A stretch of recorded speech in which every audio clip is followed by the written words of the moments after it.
เราหบกฎลับก่อแม่นเราหบหนึ่งที่ได้ต่อสู้เคียงบ่าเคียงไหลกับเราหบอื่นในการต่อสู้ญาติเอาเอกราชมาสู่ประเทศชาติและในปัจจุบันนี้เราหบกฎลับก็ได้เติบใหญ่ขยายตัวทางด้านปริมาณและคุณภาพ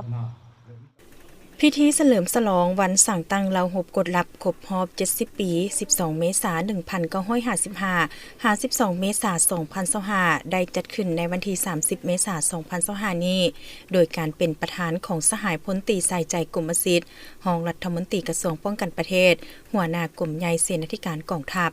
มีคณะภาคคณะบรรษากรมกฎลับกรมใหญ่เสนาธิการมีพนักงานปฏิบัติอาวุโสบำนาญบรรดากรมกองเหล่าหบแขกถึกเซินตลอดฮอดพนักงานนักหบเข้าห่วมสหายพลจัตวาคำเล็กวงดอนไซหัวหน้ากรมกฎลับกรมใหญ่เสนาธิการกองทัพได้หวนคืนมูลเสื้อการกำเนิดและเติบใหญ่ขยายตัวของเหล่าหบกฎลับตลอดระยะ70 ปีผ่านมาเหล่าหบกฎลับได้รับการสั่งตั้งขึ้นในวันที่ 12 เมษายน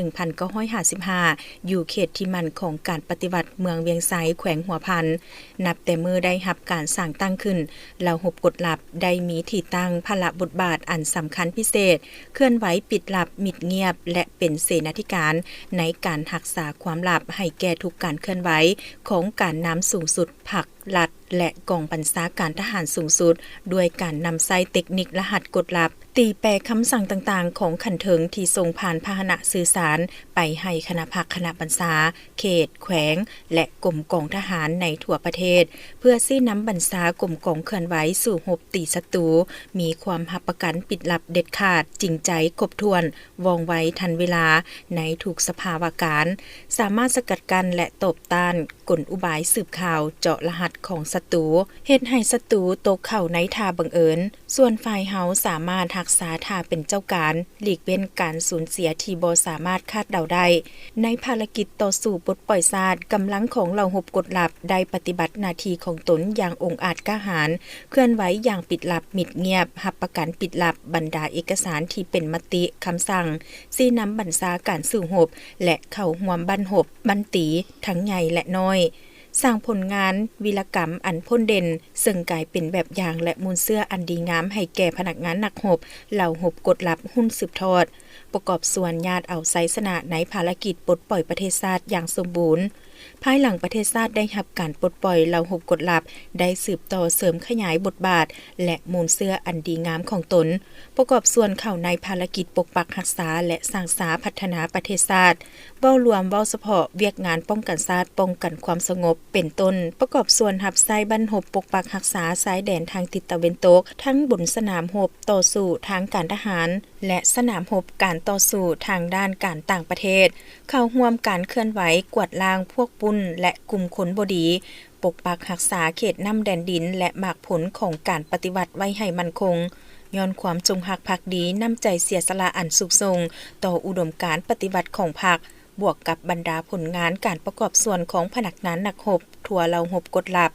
ตลอดระยะ70 ปีผ่านมาภาครัฐบาลกระทรวงป้องกันประเทศและกระทรวงป้องกันความสงบได้ตกลงย่องยอสรรเสริญด้วยรูปการประดับเหรียญไซให้กรมกองรวมหมู่และบุคคลคือ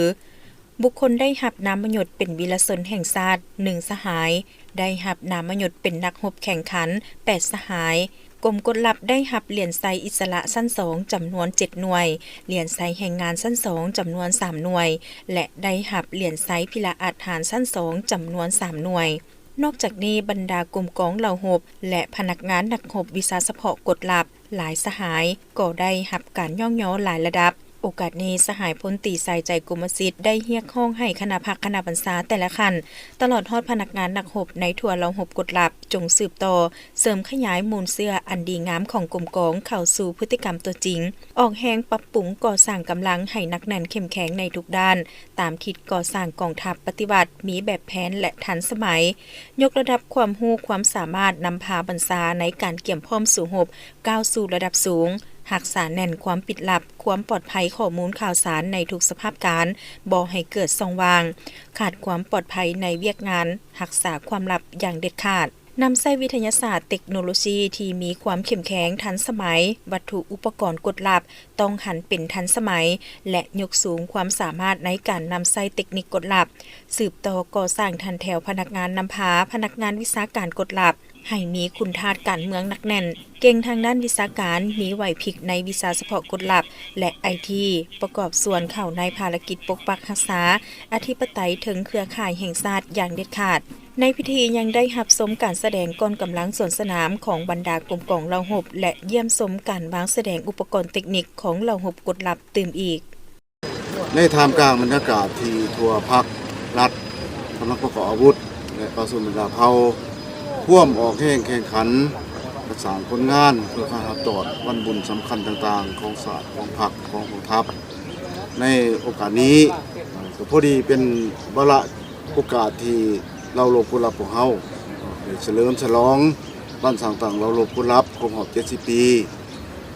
วันที่12 เมษายน ปี2555 12 เมษายน ปี 2025บ่อเฉพาะบ่อหลวงคือปลาส่วนบรรดาเผ่าที่ผ่านมาผ่าน70 ปีผ่านมาการบุกสู้สวยเหลือสีน้ำลงเถิดถึงคณะพักคณะนำกระทรวงต่างประเทศกรมเสนาธิการได้รับการอุ้มสู้สวยเหลือจากองค์การต่างๆในสังคมใน70 ปีผ่านมาของทัพประชาชนลาวของเรามีการเติบใหญ่ขยายตัวอย่างมุทิดะจนวันนี้ถือว่าเฮ็ดสำเร็จหน้าที่การเมืองของตนเองที่การตั้งการมอบหมายท่านผู้ชมที่ผ่านไปนานก็แม่นภาพบรรยากาศพิธีเฉลิมฉลองวันสั่งตั้งเราหบกฎลับครบรอบ70 ปี 12 เมษายน